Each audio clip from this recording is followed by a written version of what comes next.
service of Tenebrae for St. Matthew's Passion on Palm Sunday.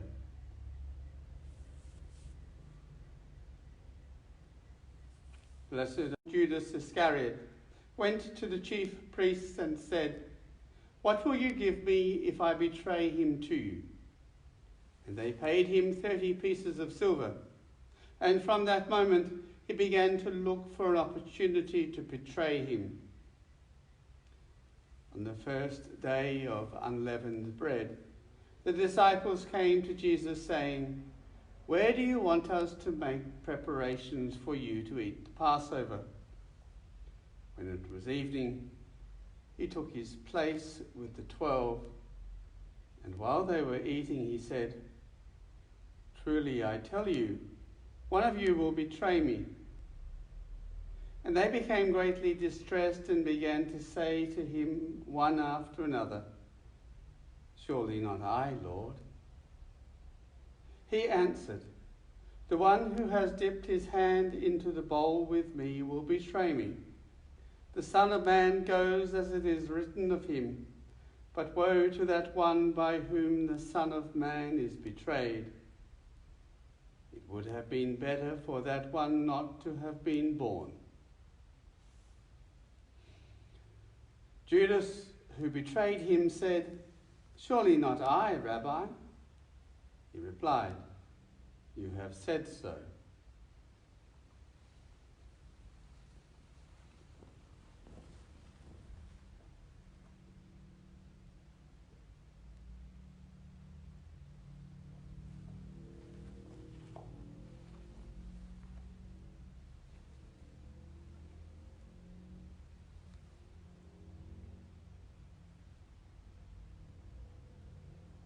While they were eating, Jesus took a loaf of bread, and after blessing it, he broke it, gave it to the disciples and said, "Take, eat, this is my body." Then he took a cup, and after giving thanks, he gave it to them, saying, "Drink from it, all of you, for this is my blood of the covenant, which is poured out for many for the forgiveness of sins. I tell you, I will never again drink of this fruit of the vine until that day when I drink it new with you in my Father's kingdom." When they had sung the hymn, they went outside to the Mount of Olives. Then Jesus said to them, "You will all become deserters because of me this night. For it is written, 'I will strike the shepherd, and the sheep of the flock will be scattered.' But after I am raised up, I will go ahead of you to Galilee." Peter said to him, "They will all become deserters because of you. I will never desert you." Jesus said to him, "Truly I tell you, this very night, before the cock crows, you will deny me 3 times. Peter said to him, "Even though I must die with you, I will not deny you." And so said all the disciples.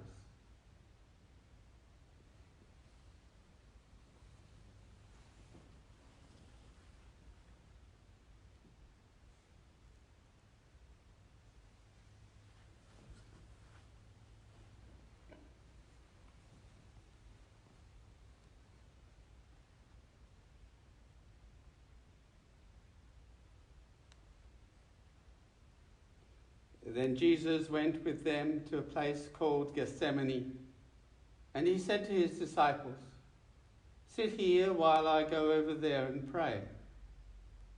He took with him Peter and the 2 sons of Zebedee and began to be grieved and agitated. Then he said to them, "I am deeply grieved, even to death. Remain here and stay awake with me." And going a little further, he threw himself on the ground and prayed, "My Father, if it is at all possible, let this cup pass from me. not what I want, but what you want." Then he came to the disciples and found them sleeping. And he said to Peter, "Could you not stay awake with me for 1 hour?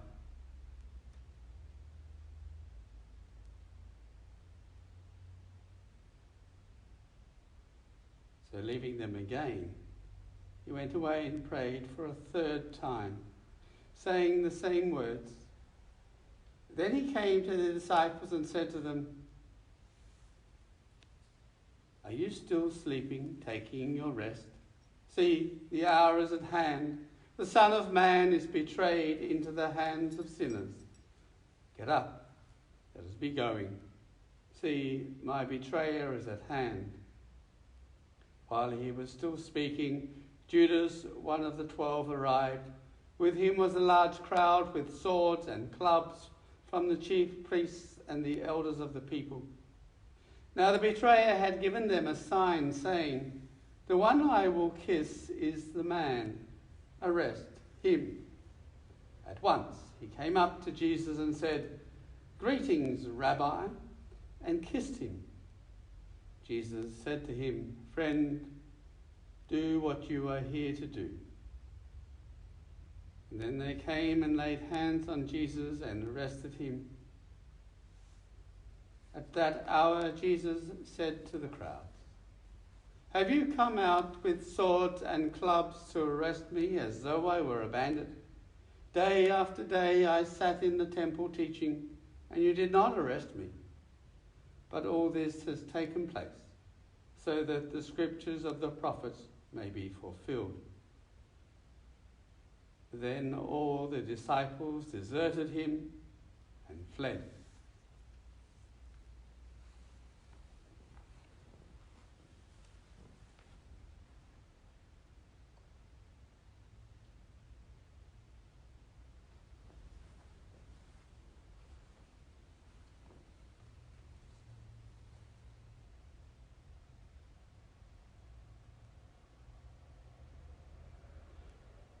Those who had arrested Jesus took him to Caiaphas the high priest, in whose house the scribes and the elders had gathered. But Peter was following him at a distance, as far as the courtyard of the high priest. And going inside, he sat with the guards in order to see how this would end.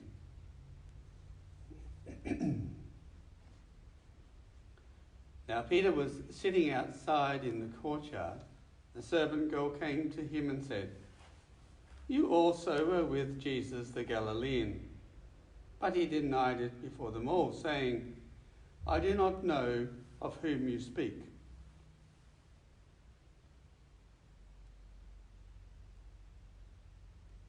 When he went out to the porch, another servant girl saw him.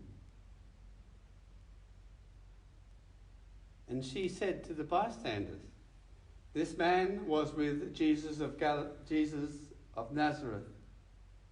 Again he denied it with an oath, "I do not know the man." After a little while the bystanders came up and said to Peter, "Certainly you are one of them, for your accent betrays you." Then he began to curse, and he swore an oath, "I do not know the man." At that moment the cock crowed. Then Peter remembered that Jesus had said, "Before the cock crows, you will deny me 3 times." And he went out and wept bitterly.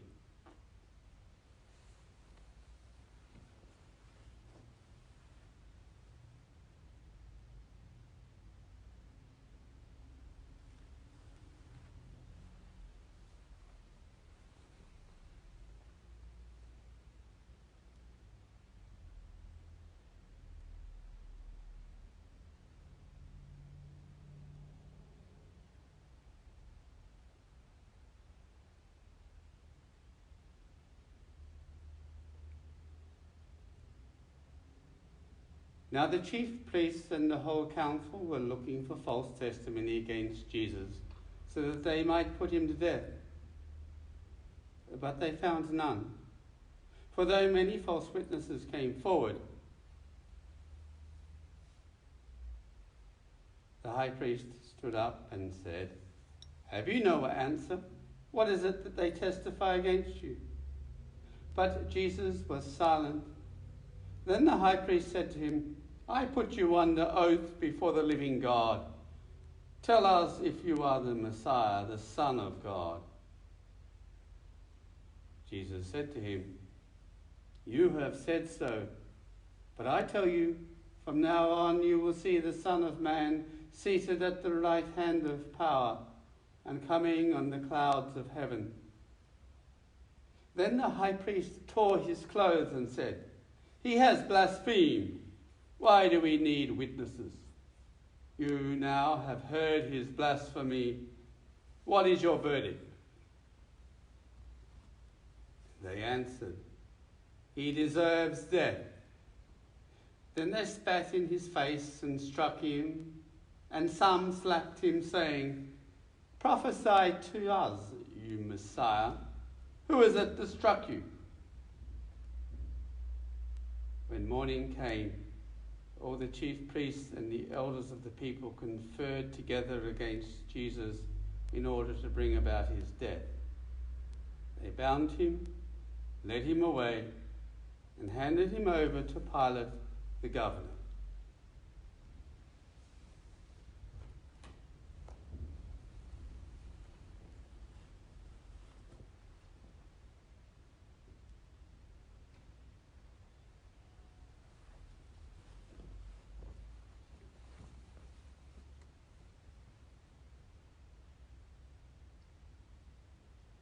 Now Jesus stood before the governor, and the governor asked him, "Are you the king of the Jews?" Jesus said to him, "You say so." But when he was accused by the chief priests and the elders, he did not answer. Then Pilate said to him, "Do you not hear how many accusations they make against you?" But he gave him no answer, not even to a single charge, so that the governor was greatly amazed. Now at the festival, the governor was accustomed to release a prisoner for the crowd, anyone whom they wanted. At that time they had a notorious prisoner called Jesus Barabbas. So after they had gathered, Jesus said to them, "Whom do you want me to release for you? Jesus Barabbas, or Jesus who is called the Messiah?" For he realized that it was out of jealousy that they had handed him over. While he was sitting on the judgment seat, his wife sent word to him, "Have nothing to do with that innocent man, for today I suffered a great deal because of a dream about him."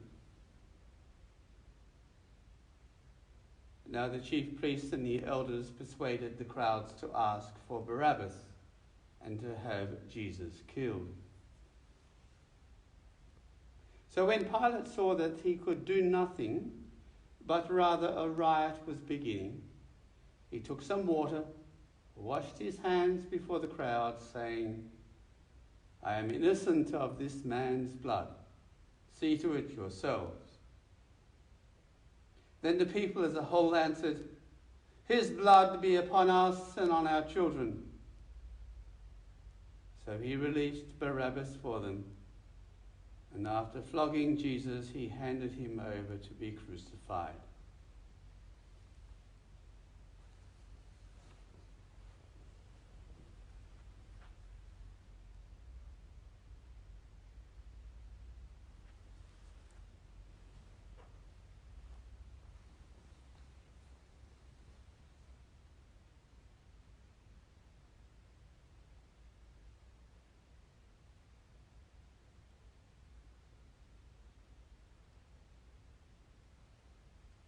Then the soldiers of the governor took Jesus into the governor's headquarters, and they gathered the whole cohort around him. They stripped him and put a scarlet robe on him, and after twisting some thorns into a crown, they put it on his head. After mocking him, they stripped him of the robe and put his own clothes on. Then they led him out to crucify him. As they went out, they came upon a man from Cyrene named Simon. They compelled this man to carry his cross. And when they came to the place called Golgotha, which means place of the skull, they offered him wine to drink mixed with gall. But when he tasted it, he would not drink it. And when they had crucified him, they divided his clothes among themselves by casting lots. Then they sat down there and kept watch over him. Over his head they put the charge against him, which read, "This is Jesus, the King of the Jews." Then 2 bandits were crucified with him, one on his right and one on his left. And those who passed by derided him, shaking their heads and saying, "You who would destroy the temple and build it in 3 days, save yourself. If you are the Son of God, come down from the cross." In the same way, the chief priests also, with the scribes and the elders, were mocking him, saying, "He saved others. He cannot save himself. He is the King of Israel. Let him come down from the cross now, and we will believe in him. He trusts in God. Let God deliver him now, if he wants to. For he said, 'I am God's son.'" The bandits who were crucified with him also taunted him in the same way. And from noon on, darkness came over the whole land until 3 p.m. About 3 o'clock, Jesus cried with a loud voice, "Eli, Eli, lama sabachthani," which is, my God, why have you forsaken me?" When some of the bystanders heard it, they said, "This man is calling Elijah." At once one of them ran and got a sponge, filled it with sour wine, put it on a stick, and gave it to him to drink. But the others said, "Wait, let us see whether Elijah will come to save him." Then Jesus cried out with a loud voice and breathed his last. At that moment, the curtain of the temple was torn in two, from top to bottom.